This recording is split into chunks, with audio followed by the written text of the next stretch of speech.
So ayan no, fitting na po no. So, ayan na po. Ang gagawin ko po dito mga ka-viewers, mag double bearing na po ko dito no. Ito pala. So unahin ko pong ito. So ito lang, dito lang mahalaga sa dapat may cover siya.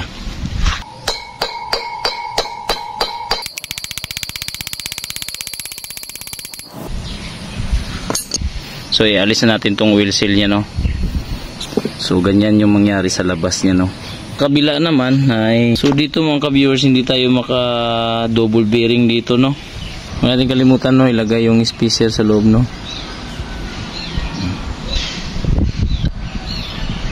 Siyempre lahat to ay pinalitan ko na ng bagong grasa no. Hindi ko na pinakita sa video kung paano ko pinalitan. Luwag oh, tingnan nyo maluwag. Patan natin ng welding dito mga ka-viewers. So ito na po siya no. So may welding na.